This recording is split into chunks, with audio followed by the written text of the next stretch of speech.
Good morning, children. How are you? I hope you are good.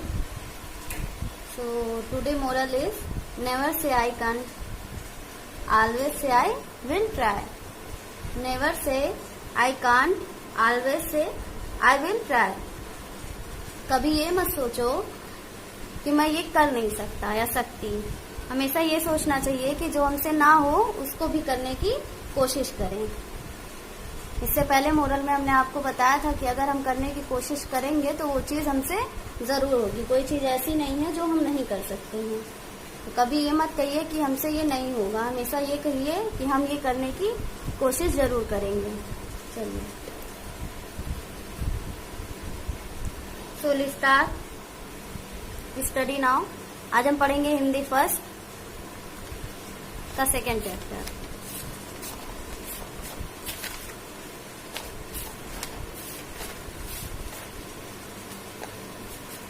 इससे पहले हमने पढ़ा कक्कू, जो एक कविता थी. इसमें हमने एक लड़के के बारे में स्टोरी पढ़ी कि एक लड़का रहता है कक्कू, जो बहुत जिद्दी रहता है, हर समय रोता रहता है, दिन भर किसी की बात नहीं सुनता है, चिड़चिड़ा रहता है. इसकी स्टोरी हमने पढ़ी थी. अब इसके आगे हम पढ़ेंगे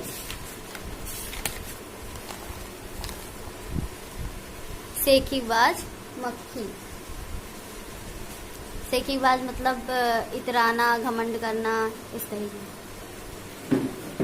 इसकी पहले स्टोरी कहानी पढ़ेंगे, मतलब समझेंगे, फिर एक्सरसाइज अभ्यास करेंगे. एक था जंगल. उस जंगल में एक शेर भोजन करके आराम कर रहा था. इतने में एक मक्खी उड़ती उड़ती वहां पहुंची. शेर ने 2-3 दिनों से स्नान नहीं किया था. स्नान मतलब नहाया नहीं था. इसलिए मक्खी शेर के कान के एकदम पास भिन भिन करने लगी. मक्खी की आवाज कैसी होती है? भिन भिनाने की आवाज होती है. भिन भिनाने की. कैसे? मक्खी जब भी बोलेगी तो उसके मुंह से आवाज कैसी आती है? भिन भिन की करने लगी. शेर को बहुत मुश्किल से नींद आई थी. उसने पंजा उठाया. मक्खी उड़ गई, लेकिन फिर से शेर के कान के पास भिन भिन शुरू हो गई. अब शेर को गुस्सा आया. वह दहाड़ा. उसने, अरे मक्खी, दूर हट, वरना तुझे अभी जान से मार डालूंगा. मक्खी ने धीरे से कहा, छी छी, जंगल के राजा के मुंह से ऐसी भाषा कहीं शोभा देती है क्या? फिर दूसरे घंटे में आते हैं.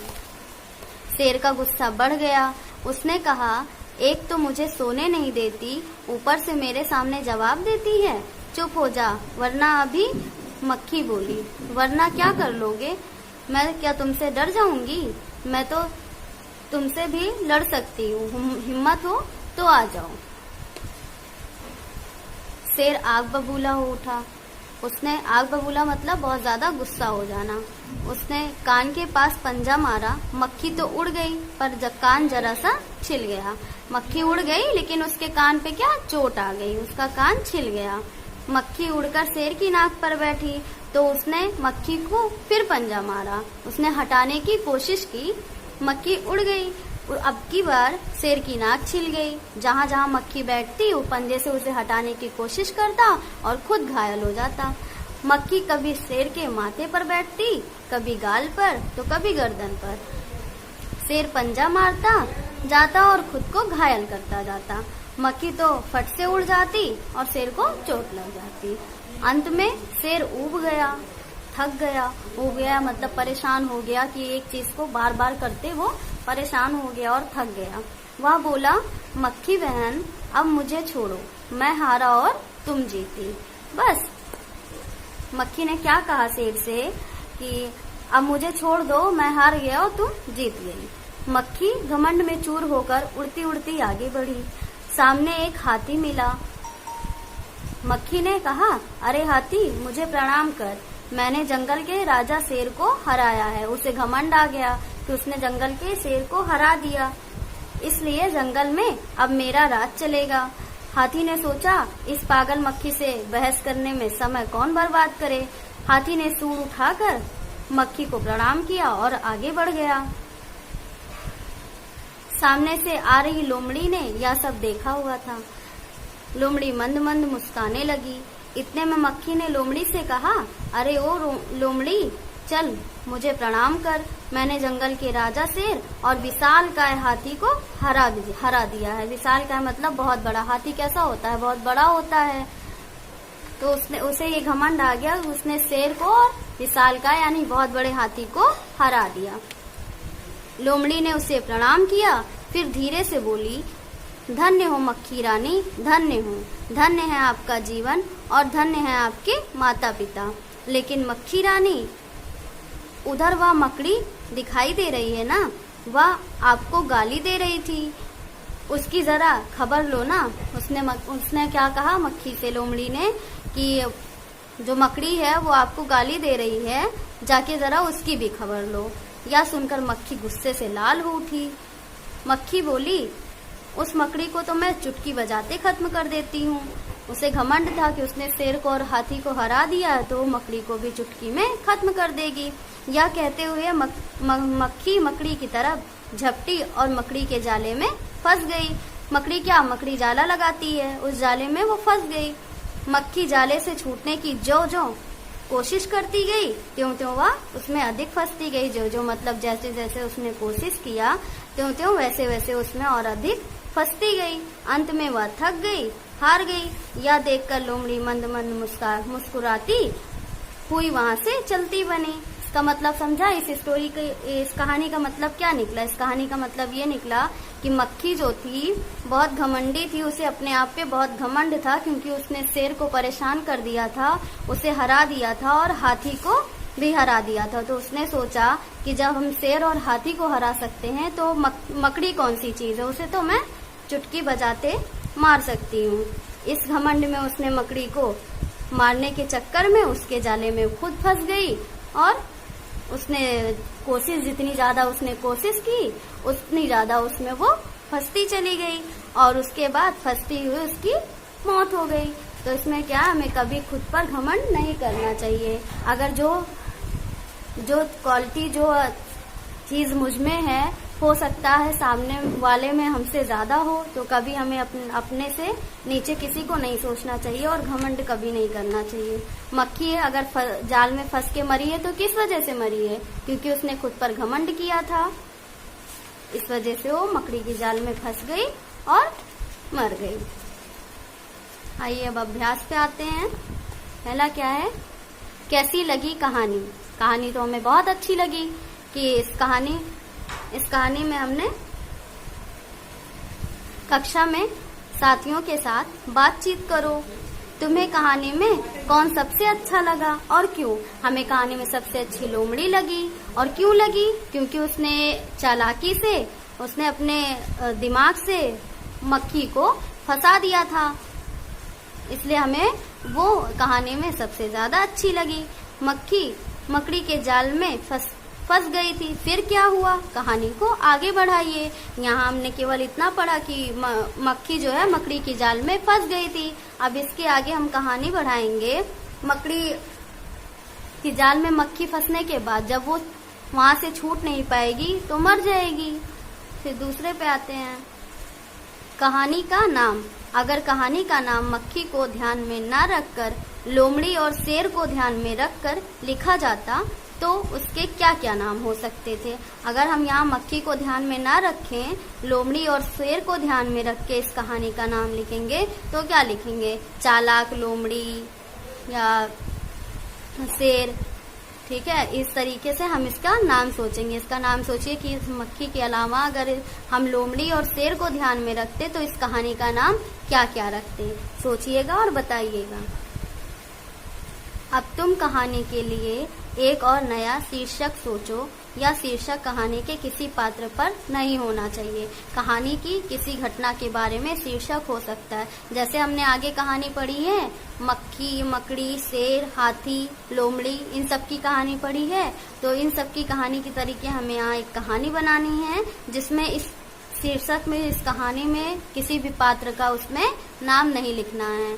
कहानी को किसी भी घटना के बारे में शीर्षक हो सकता है, कोई भी ऐसी कहानी हो सकती है, उसके बारे में हम शीर्षक लिख सकते हैं। शेर की जगह तुम। मक्खी ने जब शेर को जगाया तो वह आग बबूला हो गया। मक्खी ने जब शेर को जगाया तो बहुत ज्यादा गुस्सा हो गया वो।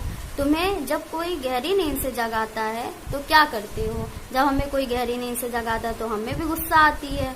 हमने बताया आपको आग बबूला होना यानी बहुत ज्यादा गुस्सा हो जाना। तो जब हमें कोई गहरी नींद से जगाता है तो हमें गुस्सा लगती है। तो दूसरा है, मक्खी उड़ाते उड़ाते शेर ऊब गया था, थक गया था।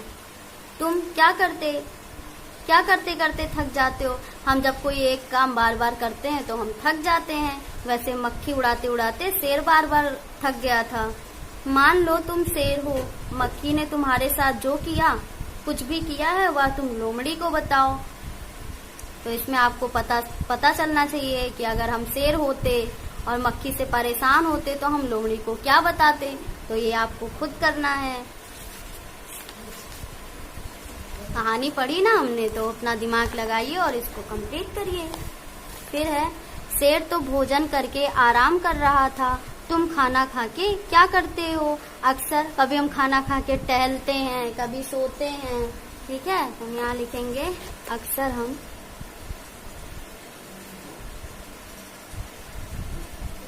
सोते हैं, टहलते हैं, ये सब जो भी आपको सही है सब।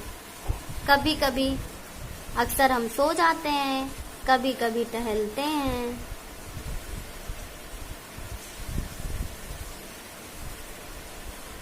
फिर है, शेर ने भोजन में क्या खाया होगा? तुम क्या क्या खाते हो? शेर क्या खाता है? मांस,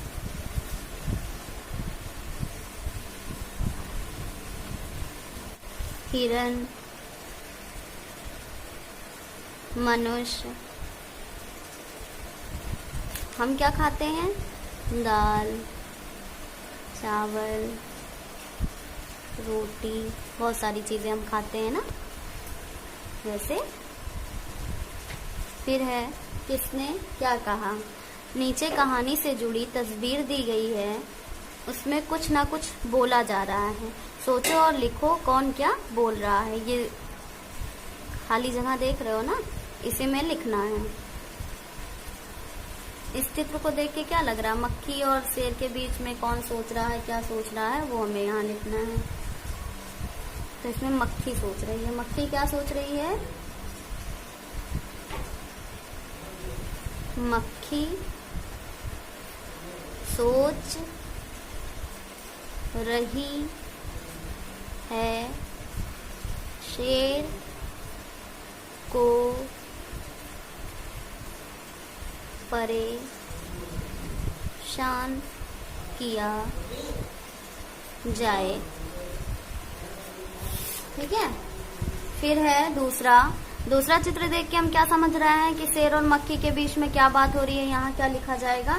यहाँ हमने मक्खी के हिसाब से सोचा कि मक्खी सोच रही शेर को परेशान करें। अब हम यहाँ शेर के हिसाब से सोचेंगे। शेर सोच रहा है, शेर सोच रहा है कि गुस्सा होने से क्या फायदा? गुस्सा होने से क्या फायदा? क्यों ना मक्खी से माफी मांग ली जाए।